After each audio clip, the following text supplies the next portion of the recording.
Okay, Eli, Yes, Colin. how can a piece of metal mean so much to you? Eagle is not a piece of metal. The eagle is Rome. Oh, yeah.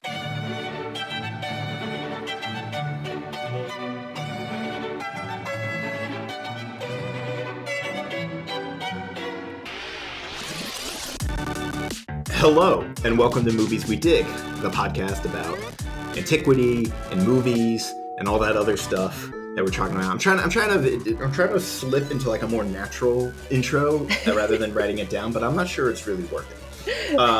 But yes, as always, I'm Colin McCormick. And I'm Elijah Fleming. And today we're talking about The Eagle, a 2011 historical epic directed by Kevin MacDonald and starring Channing Tatum and Jamie Bell. Eli's, I can see you are already making...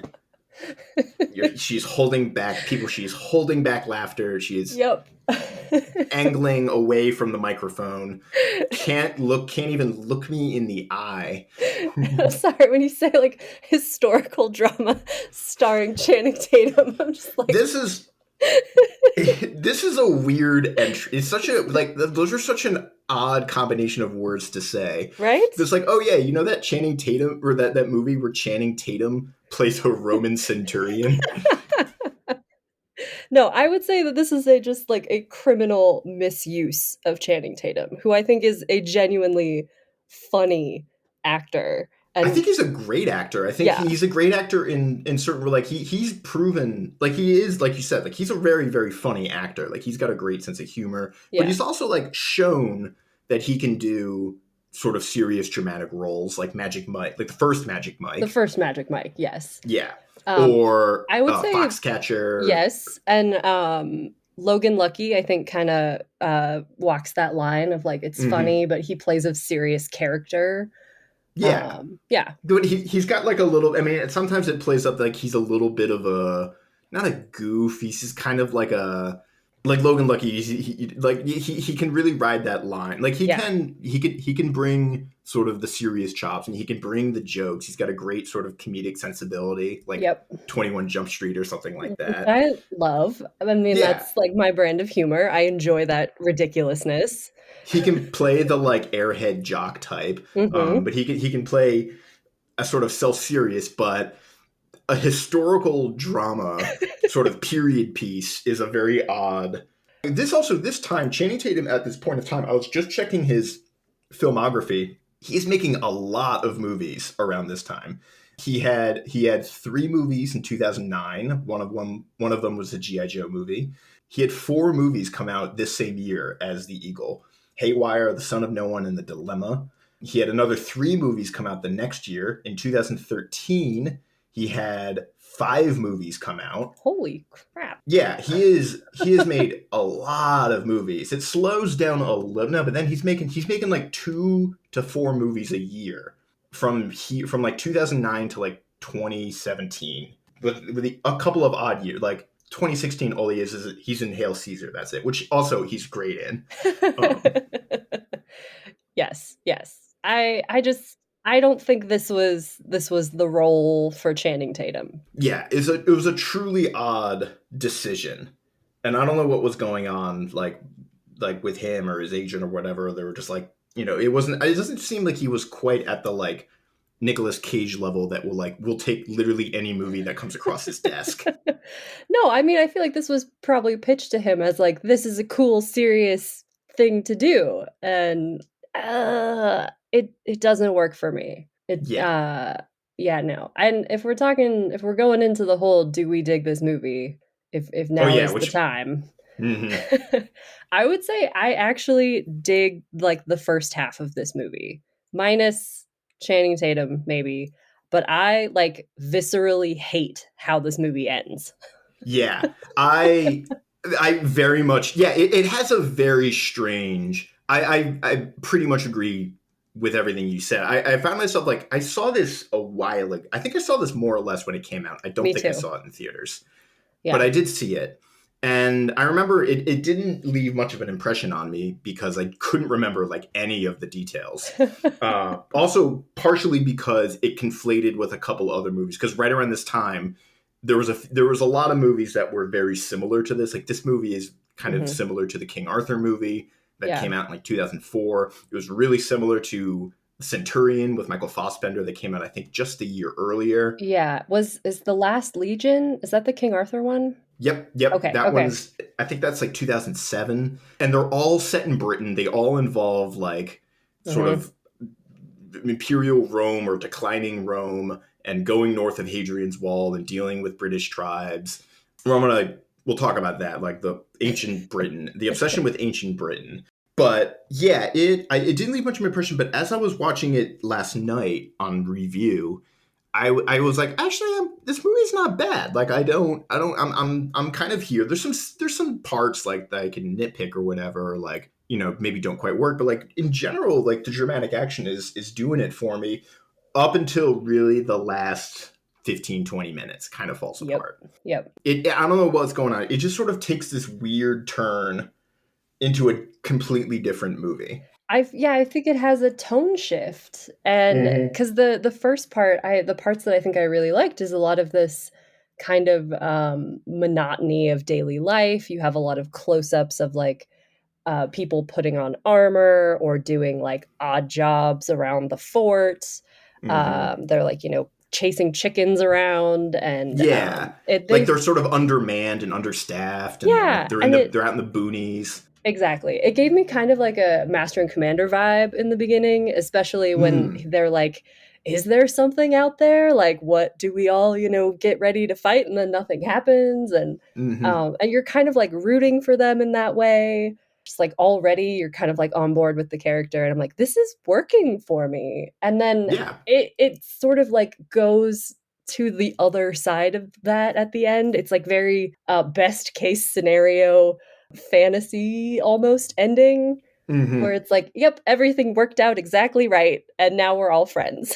It's that this movie, I'm on board with it until the final Deus Ex Machina, and particularly the final like minute, which like is just to me seemed like they're from a completely different, much schlockier movie. Like it felt like it needed to end with some kind of big action set piece, but like all of the action leading up to it sort of, this movie had this movie ended in a different way, I think it could have been much better. Because another movie, you're saying Master and Commanders, I do very much get that kind of vibe, particularly the beginning of like the sort of the ins and outs of like military life. Master and Commander, which is a great movie, I recently, because it's Tracy's favorite movie or one of her favorite movies. And then when I found out, I'm like, really? And then we rewatched it. I'm like, oh no, this movie's rocks. Like this movie's awesome. Excellent. It kicks ass. This movie could have been like a sort of Roman Master and Commander. I think the movie I was thinking of, particularly in the last act, it's kind of like Last of the Mohicans, particularly in the like escape chase scene. Yeah. And I think if it had an ending sort of more similar to Last of the Mohicans, where it was just the principal characters sort of engage with one another, as opposed to this very contrived Deus Ex Machina where these guys show up, which we'll get to in due time. I think it would have been a much better movie. Yeah. But yeah, so let's sort of set the scene a little bit. Like we were talking before, this is actually based on a 1954 sort of adventure novel for young boys. Which, like, yeah, it kind of tracks now that I know that. I knew it was based off a book, but I didn't know it was like geared toward younger audiences. Yeah, it was like an adventure novel or something like that. It's by Rosemary Sutcliffe. It's called The Eagle of the Ninth.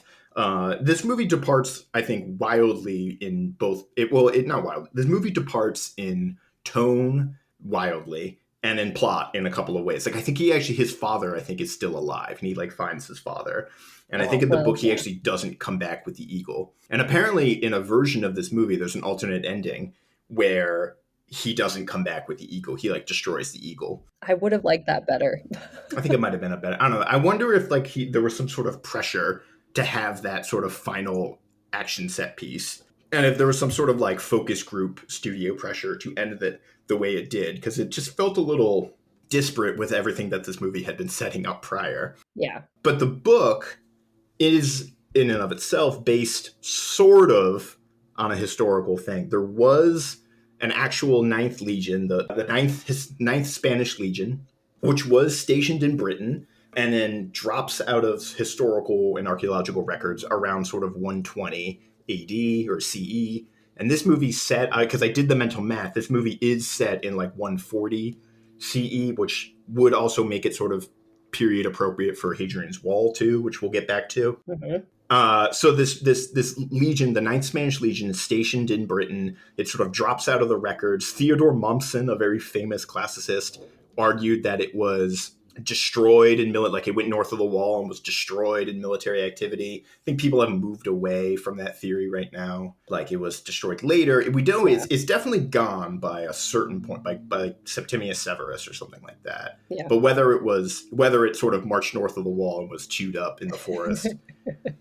Yeah. Meh. Yeah, and I think that's more influenced by the Teutoburg Forest story. Yeah. And I see also just sort of the obsession with the standard, like being lost to the Parthians sort of coming into this, and the sort of the non-Roman foreigners, capturing the standard, and how that's a bad thing. It's so bad. It's terrible. Yeah.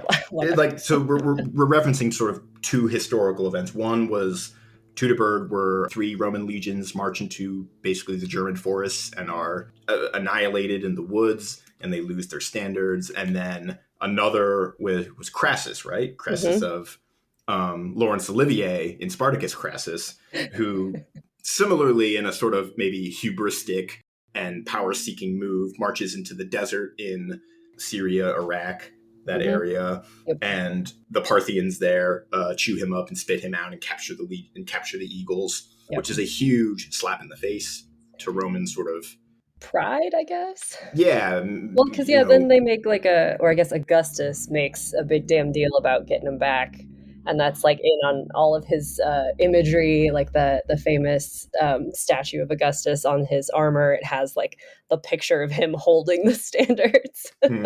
Like, I got him back. Yeah, so, which like he just like negotiated. It was like it wasn't a battle. He was just like, "Can we have him back, please?" Yeah. So that's informing those stories and stories like that are informing this narrative, which is by and large that works totally fine. Yeah.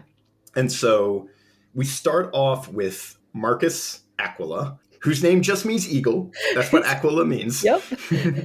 Again, that tracks with just like a old school young British boys like adventure novel. His name just means eagle. Yep, it's very on the nose. Yep. We start our story with Channing Tatum, Marcus Aquila, this garrison commander. Basically, he's put in charge of this fort in Britain, which is sort of set up to be like the Wild West. It has very much that kind of aesthetic, particularly towards the end, as we'll get with just the like costumes and visual aesthetics. And he wins. He's sort of like day 2 of him being at this garrison. There's rumblings going on. He sends out a patrol that disappears. He suspects an attack. There is an attack. The local Celtic people, or the Britons, come out, and then they have this battle. It's a pretty cool battle. It's a good action set piece. Yeah. It's not bad. It's literally like his second day, though. Yeah, and kind of funny. Yeah, they had. Yeah, I liked the whole bit with where they like formed up. They did the famous testudo, where they kind of all turtle up with their shields, and they go out and they sort of rescue the prisoners. And in this, Channing Tatum is run over by a chariot. It's been a rough 24 hours on the job. Truly, because then he wakes up and he's in Donald Sutherland's house, who in a short succession informs him that he's his uncle, that I guess he never knew. There's just some little things in like the script and the plot that maybe could have been smoothed over. Yeah. But yeah, so he meets Donald Sutherland. He then rescues Jamie Bell, this is another sort of odd scene, because he's sort of recovering from his injuries. He's given an honorable discharge, but then Channing Tatum's kind of in this like sort of depressive ennui state, because he's sort of he has always wanted to be a career soldier. Yeah. Particularly because his father sort of ignominiously disappeared with this eagle, and so his whole sort of trajectory is to regain, his family's honor. We should have counted how many times they said honor in this movie. Or eagle, I know. Well, as we know, the eagle is not just metal; it's Rome. It's totally Rome. As one of the character, I think it's in the dinner scene where one of the characters just goes like he just lays it out. He's like, eagle lost, honor lost. This movie did actually make me think of Avatar, and it's just like he has a whole Zuko complex where he's like, I have to regain my honor. Yeah. Oh my god. But yeah, that sort of leads to him being in this like depressive state, and he persuades the crowd at a gladiator match to like not kill this random slave. Jamie Bell. Yeah, he likes Jamie Bell's courage, I guess. For not fighting? Yeah, like because Jamie Bell comes out, Esca is his character's name. He's an enslaved sort of prisoner of war, I think. Yeah, they don't really say why or how he got there. We find out later that Esca's people, he's actually like a prince, and his father and brothers were killed by the Romans, and then presumably he was a child and was captured, and as they sort of took all their lands and subjugated the Brigantes. Mm-hmm. But yeah, so Channing rescues Esca by persuading the crowd to not kill him, and then gets it into his head that him and Esca are gonna go north of the wall, and they're gonna track down this missing eagle. Which, like, on the surface, I think is super fun. Yeah, like I love a good expedition, and I love a good heist, and these like have those elements kind of in that. But I think it kind of falls apart after once they're walking around for a while, and then sort of the third act after that. So they make some discoveries. So they find Mark Strong. Mm-hmm. They sort of discover that there are Roman legionaries that have just survived and have been living up there, don't want to come back, and that these mysterious seal people who are not real have the eagle. Mm-hmm. Yeah, they track down, or they find Mark's, because it sort of seems like Esca's kind of dragging things out. Which they never really say why. Yeah, that's like there's a couple of little like tightening of the screws that this movie I think could have happened. Like the stuff with Donald Sutherland being like, oh, by the way, I'm your uncle. Yeah, I don't think he has a name. He's just like Uncle Aquila. Or he has the same name. He's just some kind of like, which actually is probably, pretty to be accurate. Fair, yeah. A lot of people in the same family in ancient Rome did have the same name, that's much to our chagrin, because it can get real confusing real quick. But yeah, they because it sort of revealed that Esca kind of knew about the battle all along. Like, he knew there was a site of a famous battle where the Legion was destroyed. He's been giving Channing the runaround because there's this tension that the sort of core dramatic tension is Esca kind of hates Channing Tatum and everything. He says it. He's like, I hate you and everything you stand for. Yep. Because for very understandable reasons. Yep. Because he is the sort of imperialist oppressor, yep. And conqueror, but owes Channing a life debt, a la Jar Jar Binks. Yep. Great comparison. Excellent. Yeah. Parallel. Well, the life debts are why why Jar Jar Binks hangs around for all that movie. But yeah, he owes Channing a life debt, so he's helping him, but he's kind of not helping him. But there's kind of a switch, because at some point in this movie, Esca goes from sort of resenting Channing to really putting the team on his back. Yeah, and I feel like we were supposed to maybe think they're eventually captured by the SEAL people, mm-hmm. and they have this sort of, switch in roles where Esca pretends that Channing Tatum is his Roman slave, mm-hmm. and sort of gets them sort of into the interior of the SEAL people camps where they can steal mm-hmm. the eagle. But for a while, you're like not 100% sure that he's faking it. Yeah. And so I feel like there was supposed to be this tension of, is he still like on Channing Tatum's side, or is he like gonna kill him? Mm-hmm. But then he's like 100% like, nope, we're gonna, steal the eagle and get out of here, and I'm gonna help save you. And mm-hmm.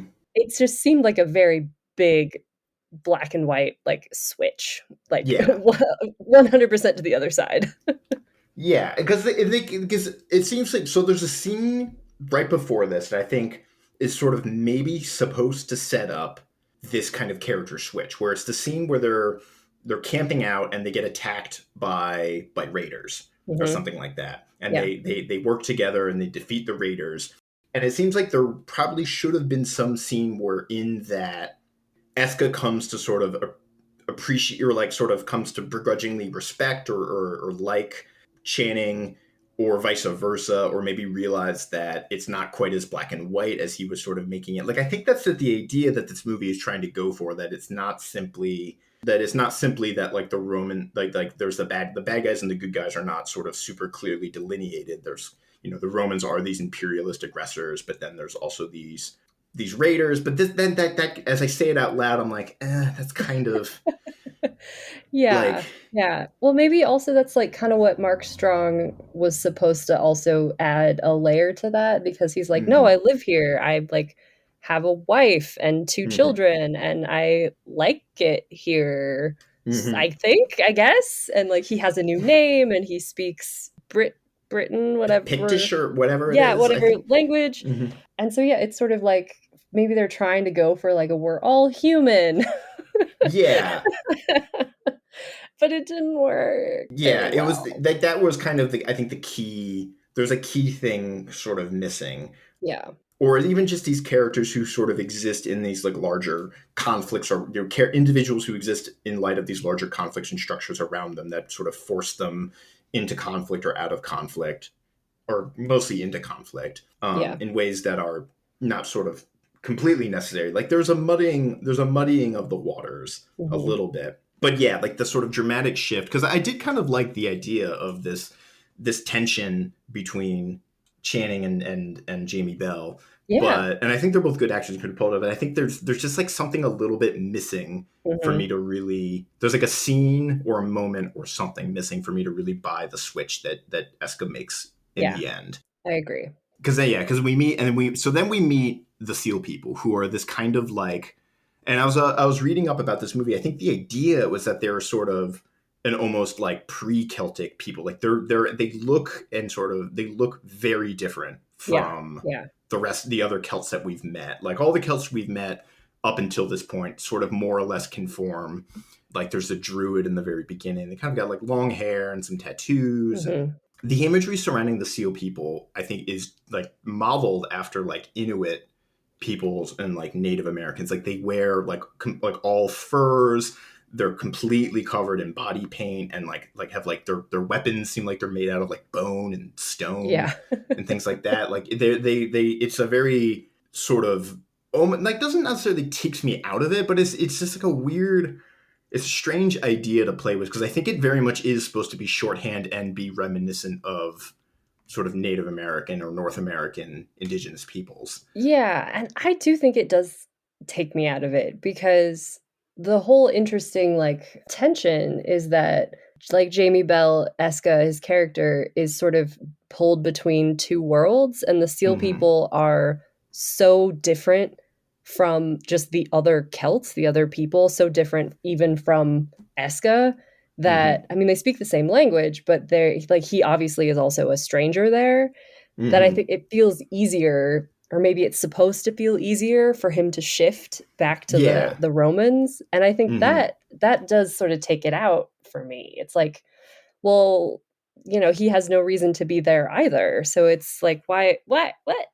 And the chief, I don't know if I got him down in the cast people. Well, so there's Tahar Rahim, who plays the prince, who doesn't even have it. He's just the prince of the Seal The people. Seal Prince, yeah. Yeah, and his father, Ned Dennehy, the chief of the Seal people, is kind Yeah. of like, he's the most villainous person in this movie. Like he sort of talks, he sort of is and they're both sort of very cruel and abusive. Mhm. He talks a lot so about killing Channing's father, taking the eagle. Mhm. Yeah, and it's almost like, I think this. I don't know what I'm even saying at this point now, but like, yeah, because it's almost like that they're the most sort of alienated Yeah. of all, and outside of the kind of very beginning and a couple of individuals, they're the most of Celtic society that we see, Yeah. and they're very disparate from Yeah. all of the other Celts. So yeah, there's so much attention paid to like the Romans and sort of the armor and like Mm-hmm. the houses and the all of that stuff, which I think was really cool. And then there was so much attention paid to the Seal people, but they're a fictional group of people and a fictional Mm-hmm. tribe into this fictional setting. It would have been really cool to get that level of attention and detail to the actual ancient Britons. Yeah, or also it really, this movie is, the ancient Britons that we do see, it like north of the wall looks freaking miserable. Yeah, it's like always raining, and like they're always everyone's just in the mud, and like they're in these very miserable looking stone huts. And yeah, that was kind of sad. Like, I wish that we could have seen something with like that amount of detail and attention paid to it that was actually reflective of those communities. Yeah. So now, like, in our sort of tour of this movie's plot, then Esca kind of escapes. Esca sort of wakes Channing. They steal the eagle. They kill the chief. They make their getaway. They're running, trying to escape the seal people who are chasing after them on foot. Like, again, another thing, like, the seal people, like, don't have any horses. Yeah. They're purely on foot. They're just so kind of different from the other kind of Celts that we've seen. So that they're being chased, and then Esca basically, and this is where it really, I think, just kind of falls apart. And the movie kind of like I think it trips at the finish line. Where Esca, like, Channing's kind of wounded and delirious, and Esca runs off, and he goes and he finds the surviving deserters of the Ninth, who come back, and they make a glorious last stand against the seal people to rescue the eagle. I hate it. And then they go back. And Channing and Esca go back. He like drops the eagle on the desk of the legate, whoever, like looks the like kind of snooty, like kind of posh senator in the eye, and like gives him the middle finger, and then they bro out and they walk out of the Roman hall like smiling at each other. It's like suddenly a buddy cop. And then like rock music, Aerosmith plays in the background, and like and then like boom, roll credits, and it just takes such a freaking turn. Nope. I think Esca had no reason at that point, like in his character arc, to like go find help and like bring stuff back. Like, yeah, I believe, like, personal blood debt, he's not gonna kill Channing Tatum, but he has no reason to like help him further. And all of those other like survivors, were they just like nearby? Were they like right down the road? I mean, aside from the fact that, like, one, it's been 20 years, and these guys, are like probably are in their 40s at least, and are probably like maybe a little bit out of their prime. Yeah. and like these people who have like never met, like the only one who's actually even met Channing or Esca is the Mark Strong character. Yeah. I think Gruen is his name. I mean, I don't think it's right here. Excuse me. Gurn is his sort of Celtic name, and then his Roman name was Lucius Caius Metellus. But he comes back, and then they decide that basically they're going to be they're ride or die for the eagle now, because they're all, they kind of all, there's a couple lines about like, I sort of died and I deserted that day. But again, like the whole time I'm thinking like Mark Strong, like, you have a family and stuff. Like, why are you doing this? Yeah, why are you doing this? But also, it's like, if there were this many survivors, if they all were hanging out, why didn't they like try to get the eagle back? Like, if it meant so much to them, it's been hanging out there for 20 years. Why now? And what is it about Marcus that's like so damn inspiring? Right? No, I didn't buy it. I didn't like, it felt very contrived and shoehorned in, and sort of the opposite of like the gritty kind of realism that I feel like the beginning of the movie was going for. Yeah, and like, that was like trying to make it into kind of a sort of schlocky, sort of action adventure blockbuster high concept sort of film. Yeah, and it really meshes like oil and water. And now that I'm thinking about it a little bit, thinking particularly about like Last of the Mohicans or something, where like it really would have been more interesting to me is to like make the sort of, like we were kind of saying, like that this sort of very individual focused story, because it has a very small cast of characters. Yeah, and no women. Yes, and no, I was about to say also like Master and Commander, but also like Master and Commander. But at least Master Commander, they're like on a ship, so like it makes a little bit more sense. Yeah. But yeah, like zero, there's some extras, and that is it. There are no women at all in this movie.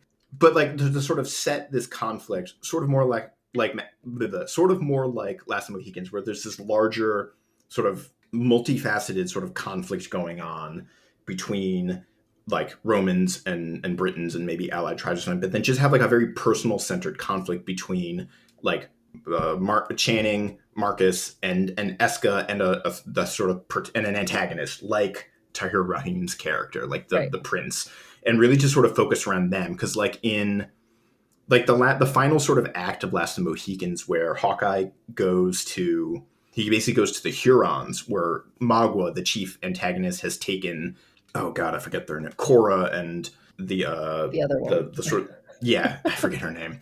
And they kind of have this conversation with the chief, and the chief has this kind of very like sad lament about what's happening, and he looks at Magua and he basically says like, Magua, like you've also been corrupted by, like the British have sort of corrupted you. And then they have that final sort of showdown on the cliffs. But something sort of more like that, where it was more of a sort of personal conflict centered, rather than just the Seal people are kind of the enemy. Yeah. And there's some sort of, maybe Esca has a prior relation with the prince or something like that, or he's got some sort of axe to grind. Then all right, I'm thinking now in our sort of creative laboratory, like you can have a foil to one another, where Esca is a sort of, and the prince have very much similar experiences and similar reasons to hate or seek vengeance or something like that. And Esca maybe grows out of it, and then the prince doesn't, and he descends into revenge. All right, I'm on board. Let's hit the writing room. This already sounds like a story. and you should, and then like there should be some kind of final third act, dramatic climactic combat, but rather than just being a sort of generic battle between people who have no sort of reason to fight one another, it can really just be like a showdown between these characters, these principal characters. And I do feel like Marcus, his character needed to like come to some more realization about the eagle, because they sort of don't ever challenge the like, the eagle is Rome, eagle lost, honor lost. And I feel like that would have been really interesting, where he like maybe chooses to save Esca instead of getting the eagle back, or he like chooses friendship or human life, or his values are realigned in some way. Because I feel like his arc, it just sort of like adds up to, yep, the eagle is most important. He was kind of always, he was right, like his story, he was right all along, like the eagle was there, we could have gotten it, we did get it, F the haters. But yeah, you're right, like in the same way that like Esca's character can go through some kind of arc, like his character also needs a sort of realization, particularly now that maybe he's on the other side of the wall, and the wall could be this metonymy, if you will, a sort of symbol of the larger divide between them. And once he goes on the other side of the wall, he gets a new perspective, and then like, oh my god, questioning Rome, even just like a little bit. For sure. Question the idea of the honor before or else, or duty, or whatever it is. So and maybe like his dad had also had that kind of feeling, and that's his dad maybe tried to save the last legionaries instead of the eagle, and so this divide between cowardice and the deserters versus actual appreciation for human life. Or like, maybe his dad's still alive, or his dad maybe bartered to spare his men. Or, which would have reflected really well on like what Channing did in the beginning, which was like ride out to save these prisoners and sort of, put himself in harm's way to save other people. Channing finds out that his dad sort of gave up the eagle to spare these guys' lives, who now have made new lives for themselves north of the wall. And Channing is like, that clashes. Like, Channing's like, what are you doing? You're cowards. This is a betrayal. And then he comes to realize, like, oh, maybe that was the right choice all along. And I don't know. As we're sort of rewriting a movie that is now a decade old, as we come back with our better updated version. Right. But I wanted to, as we were talking about the wall, and I wanted to kind of talk about Hadrian's Wall, both the sort of real wall as we understand it, what's there, and the way it's depicted in movies like this. Because as we were talking about at the beginning, this is, I think, like the 5th or 4th movie in almost as many years to feature Hadrian's Wall. It is becoming, and like maybe we could make some sort of connection to sort of in the United States with like debates about the border, particularly, I mean, it's very in our sort of now post-Trump, knock on wood, world, like the idea of a border wall and both sort of what that means in reality versus what that means sort of symbolically. Because this movie sets up Hadrian's Wall in a it's very Heart-of-Darkness-esque. Yeah. Whereas like the world ends here. Everything north of this wall is like savagery and unknown and uncivilized and prehistoric. And yeah, and like that's a similar, like you see that very similar trope in, like you see it in Centurion, you see it in a ton of movies. And like not only do lots of movies about the ancient world like to be set in Britain, like Pompeii, as we just we're just talking about, but they really like Hadrian's Wall and like that idea, which I think is really more reflective of kind of more modern sort of nations and borders ideas, but then also like colonial experiences where very like Joseph Conrad, very Heart of Darkness-esque. Yeah. Well, I think like stories about cultural interaction or cultures that maybe clash are very interesting just because I think because of that conflict. And I think those stories have always been intriguing for all of those reasons, that there is such suffering, which is terrible, but I think we always twist that to be entertaining in some way. And I think the clash of cultures between like Rome and ancient Britons is very appealing to white people, I guess. A modern Anglophone audience, you might say. You might say. Because I think we sort of claim, at least like modern white America claims a lot of ancestry to both like, I guess maybe morally superior Roman-esque mentality, Western civilization, but also actually from the United Kingdom, from the island of Britain, blah blah blah. We always want to be the underdogs, the rebels, the put upon, like exactly, like the patriot, like we love that, or Braveheart. Love that stuff. Yeah. So I think those type of stories really appeal to a white American audience, just because both of those sides we kind of have an obsession with. Yeah, for sure. Yeah, it's very, we get to sort of simultaneously be both like villain and hero, and we get to have it all. Yeah, no, absolutely. Yeah, we get to have like sort of both sides of all things. And I think that there are probably more interesting culture, I don't want to say clashes, but just cultural interactions that happened in the ancient world that we do not feel that, claim to, and therefore we don't tell those stories. Yeah, there's as I was thinking as we go through, there's three, I should say, parts of the Roman world that movies, I almost like, I was thinking of like, I could just make a meme that's like a map that's like a picture of like the Roman world, and then it's like the Roman world according to movies, and it's just Britain, Italy, and Judea. Yep. All of which we can understand why those are, I mean, Rome, because it's Rome, obviously, but then, Judea for us, again, the obvious reasons is sort of like that kind of like ancestral heritage, kind of cultural heritage that emerges out of the Middle East, and to a lesser extent Egypt, but yeah, like we don't really get a lot of Roman stories about, say, North Africa or Eastern Europe as much. Or the Middle East outside of Judea. Right. I think for those reasons, but there's absolutely similar things happening. There's all these cultural interactions, different people, languages, customs, religions all coming together and changing in sort of weird little ways. And even just Hadrian's Wall itself, as I understand it, it really probably in reality almost definitely wasn't like a hard and fast sort of line in the sand. No. Yeah, no. We sort of see it as a very like porous border, right? That's one of the descriptors, is like things would go back and forth, including like communication, like people traded across the wall, likely. And they probably had families and connections and or friends, connections some way or the other on either side of the wall. For sure. Yeah. There was probably a fair amount of traffic. Because like you always see it's almost like it's like Jurassic Park or King Kong or something like that, where it's like on the other side of the gate, it's just like nothing. Yeah, it's pure animal craziness out there. But no, like people were probably going through this border all the time. And it might have been more about like just sort of trade or regulation or something like that. Yeah, if you have a border people have to cross, you can tax them on when they cross it and what they bring across and how often they cross. So part of it was likely some sort of revenue. But yeah, I sort of see the like big expanse of like, yeah, Jurassic Park as kind of the Game of Thrones depiction of the Wall.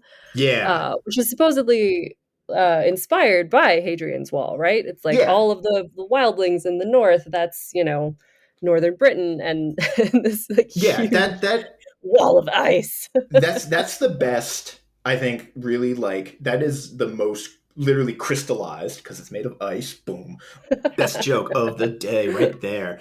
But it's the most, like, that's the most sort of stalwart idea of Hadrian's Wall as it sort of trickles down and the frontier to us, where like it is in Game of Thrones, it is like literally this like impassable boundary. Like Yeah. it's not even just like a work of architecture, it's like a work of nature almost. It's like there's something like natural about it. And then, on the other side of the wall is it's simultaneously sort of less settled, but it's also, and this is in Game of Thrones, it's constantly kind of freer. Yeah. And this is a trope that goes back to even just Roman narratives themselves. I was thinking as I was watching this movie, there's a very, very famous speech in historian Tacitus by a guy named, I just wrote it down, Calchicus. I knew I was going to butcher his name. But he gives, it's kind of this battle between these British, basically rebels, and a Roman army. And then Tacitus reports or imagines or something, the final speech that the British commander gives, or the commander of the Britons. And it's very much about like, here we're sort of at the end of the earth. Like he kind of describes it as like, to our backs is the sea, and like that's it, there's no more, like we're at the end. And then like, we are purely free, we don't know the same strictures on that Romans have on their lives. We live purely free. And then he makes this whole point about the Romans are kind of these oppressors and enslavers. And then the famous quote from the line is, he says, they sort of make desolation and call it peace. Yeah. Or more accurately, something like solitude. He uses a weird word for it, but yeah, like that idea that there's sort of this dichotomy between like civilized and wild and free and all that kind of stuff. And that crystallizes here again with like the seal people, who are kind of like an example of this sort of, they're almost like prehistoric in a way. Yeah. I think this movie should have been rated R.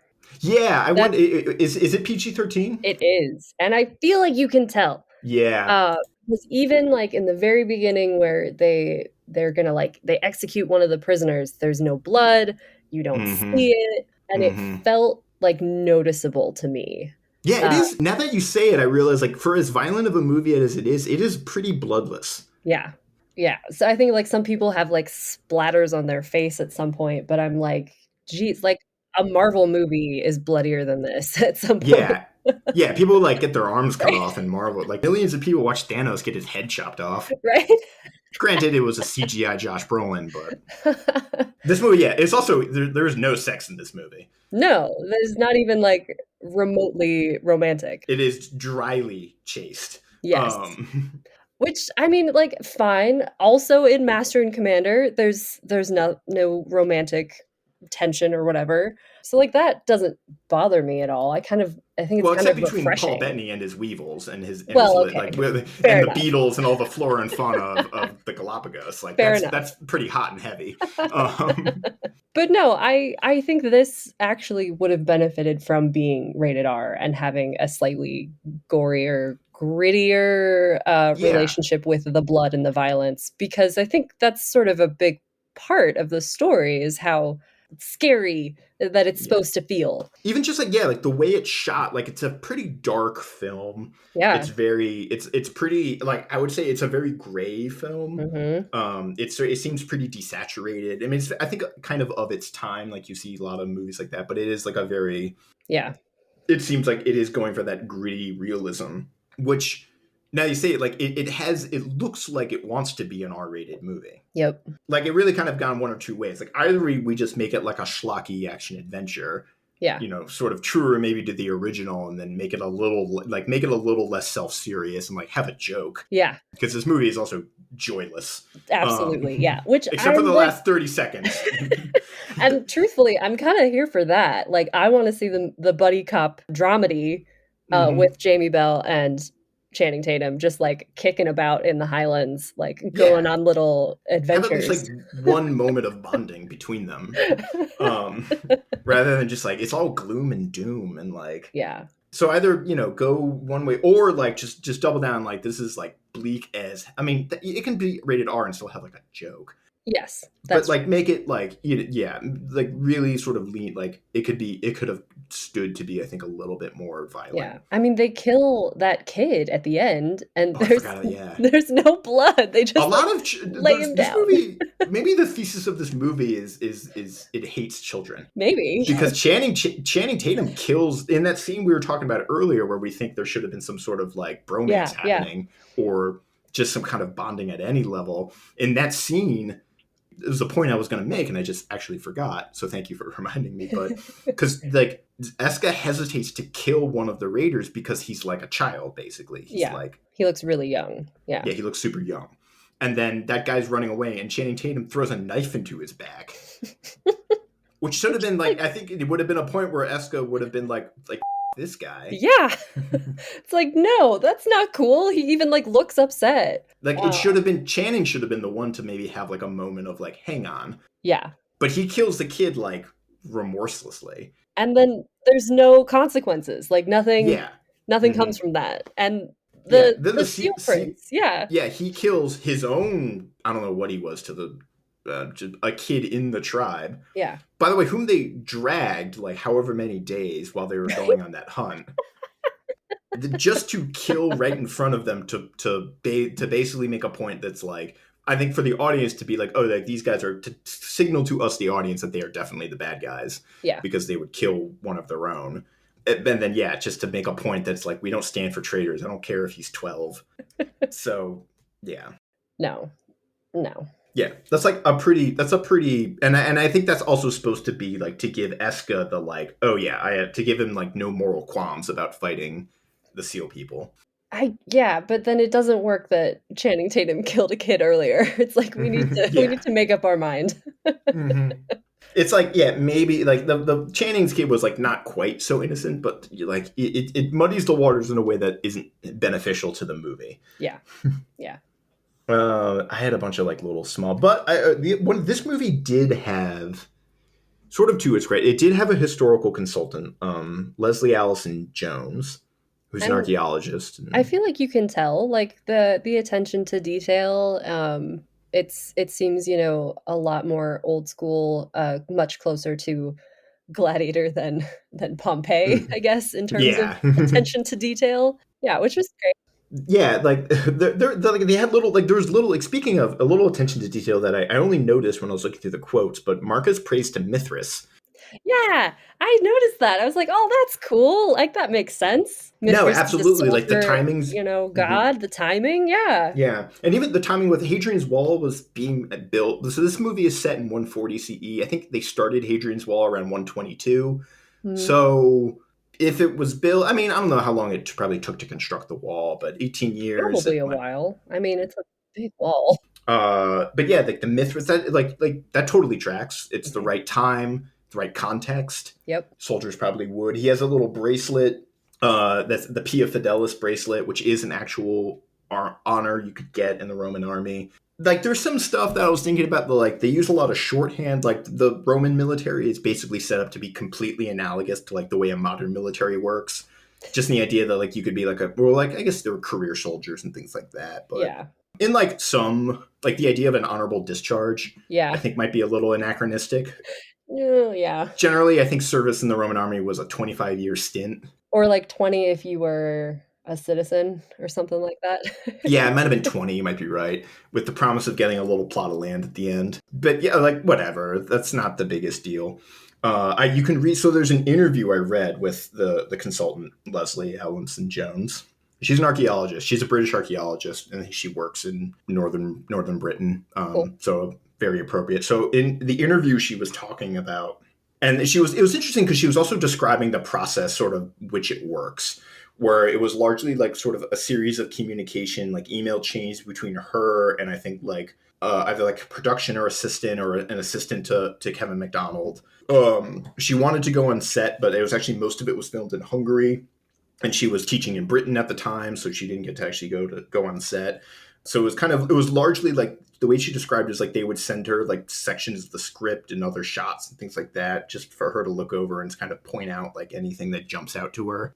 And apparently she had two things that she kind of said up front, and it was no togas and no stirrups.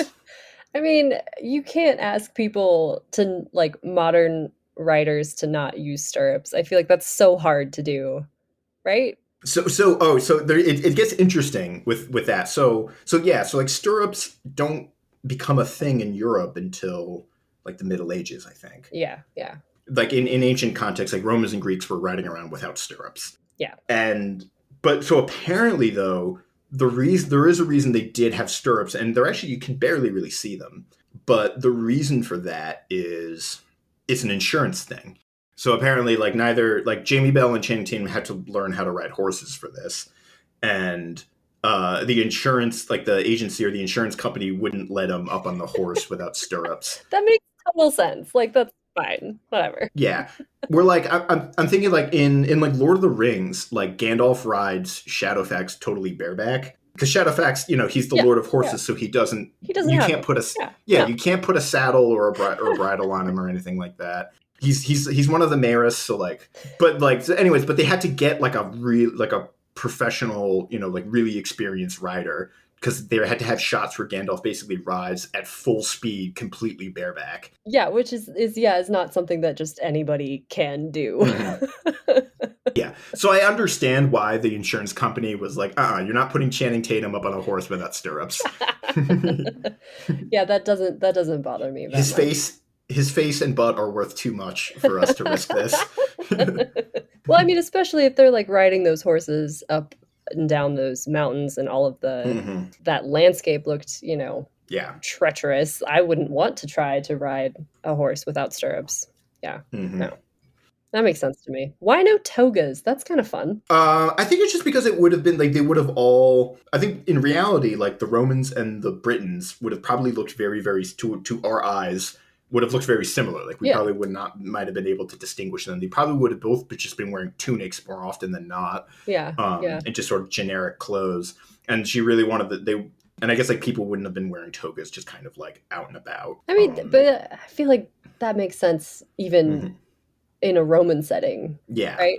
And I think that the producer and the directors and just wanted like a visual marker for Roman and the toga, and they're not quite like, it's not quite the full like austere white toga that you would expect in like a I feel like Channing Tatum at one point just has like a drape. It's a little toned down and a little but like they just wanted some way to mark sort of Romans, even though like probably in their day-to-day business they might not have just been walking around, because a toga is something you really wear when you like go to speak before the Senate. Among other, in a couple of other contexts. Like it's a very sort of formal. It's particular of your status and your position, and it's a very marked piece of clothing. It's kind of like wearing a suit. Yes, exactly. It would be that's a perfect. It's, or like even like a black Tux. tie. Yeah. It's like wearing a tuxedo or something. It's like you wouldn't just wear a tuxedo to work. No, necessarily. Exactly. Or you would if you were the senator. Yeah. But but I thought it was just sort of interesting, and she kind of talked. Like there was a little bit like, and I find myself like, I sometimes get frustrated when I read like historians or experts of one kind of another kind of critique these movies, because I think they kind of miss the forest for the trees a lot. Yeah. But it was just kind of, it was an interesting read, her interview, where she's just talking about the experience. But generally she was like, they did a well enough job. There's always some anachronistic thing you can point your finger to, but like, I don't know. Yeah. I feel like we could anybody could say a lot more terrible things about Pompeii than about the Eagle. Oh yeah, no, this just anachronistic nonsense. Yeah, like this movie at least like gave a shit. Yeah. Oh yeah, and I feel like you can tell it does not. It looks very different having just watched Pompeii. Maybe that's just like what's in my head. I mean, the outfits that they wear in Pompeii, it's like, particularly all of the soldiers, those like purple and black and the white and gold outfits that they're wearing. It's like, that's wild. No.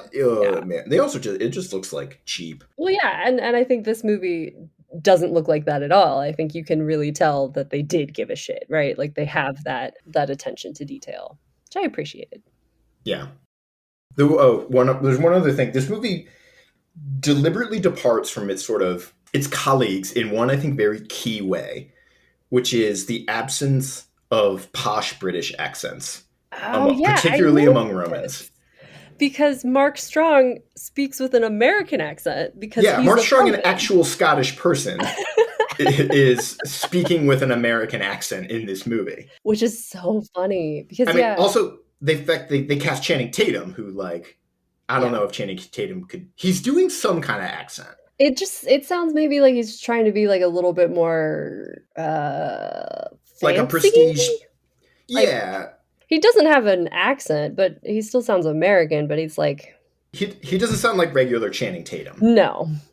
He's got some effect to his voice that is I think approximating some kind of period, like that appropriate for a period piece or something like that. Yeah, for sure. But Mark Strong is where it really clicks and I think the idea is that the Celts and the Britons, they are the ones that have British accents, although like Jamie Bell. Exactly. Jamie Bell has a British accent, and because he's a Briton, and then the Romans have American accents. And again, I think this ties into the sort of layering of sort of Westerns and that genre onto this context. It's really, that's the shorthand that's going on, that the Romans are Americans and the Celts are, Native Americans or right. And then, but then it's also the Seal Prince, he's French in real life, Tahir Rahim, but he doesn't speak. There's some actors that only speak whatever it is, Scots Gaelic or Pictish or whatever I'm not sure what the language is. I couldn't find out what it actually was. I tried to look it up. Did you find out what they're actually speaking? I found conflicting things where somewhere I was talking about the director and they were saying Pictish. Somewhere else, talking about that actor was saying he learned Scots Gaelic. So I don't actually know I'm not as well versed with all the subtleties of and the historical linguistics of those languages to say with any certainty. But it's definitely a Celtic language that they are speaking. Yes, yeah. You can hear there's a couple things I heard, but because I think Esca introduces himself as Mac Cornwall or something like that. Yeah. Which is I would have been Mac Cormac. I would have killed it with these people. No, I won't. I'm Mac Cormac. Mac just meaning son of. That's the extent of my knowledge of. I don't know. Any other? I'm looking back over my notes to see if I have any other hot takes that I really want to. No, I think my biggest hot take was that this should have been rated R. Mm-hmm. I think that's a good, If I could change one thing about this movie, my one thing was I would change the final 20 minutes. I would scrap that whole battle at the end. Yep. Make it just a duel between either Marcus or Esca, or some sort of duel between Marcus, Esca, and the Seal Prince. Really just localize there. Yep. And not have and maybe even have them not return the eagle. I almost wish they didn't even find the eagle. Yeah, well, there's a lot of change now that I think about it, because all the changes that I kind of want are more systemic, would involve more elaborate sort of reworks of the plot. Yeah, but most of it would really be concentrated in the final 30 minutes. Yeah, I completely agree, and just add some more blood. Yeah, a little more blood. All right, so I think that's all the time we have. So we're still working out the details, but it seems like we are going to shift a little bit for the next couple episodes and actually move into television. And the first thing we're going to be talking about is Troy Fall of the City, the Netflix original. And we have a slew of guests, including a professor and also some current undergraduate students, lined up to talk about their experience, their reactions and experiences of the show. So it's probably going to happen in 3 parts. I need to just update on Twitter or something like that. And then after that, I think we're thinking of doing Blood of Zeus. Yes. Also a Netflix original. Have you seen that one yet? No, I haven't. I'm excited. Yeah. All right. It will be good. And we're going to get Christy back on, I think. Christy Vogler. All right. So with that note, we're going to sign off as usual. You can find us at movieswedig.com and follow us on @digmovies on Twitter. You can listen to our episodes either on our website or Stitcher, Spotify, Apple, Google, Amazon, bunch of different stuff. You can there's multiple ways to listen to us. And please leave reviews, like and subscribe, all that good stuff. It really helps us out a lot. And thanks for listening. Bye. Bye.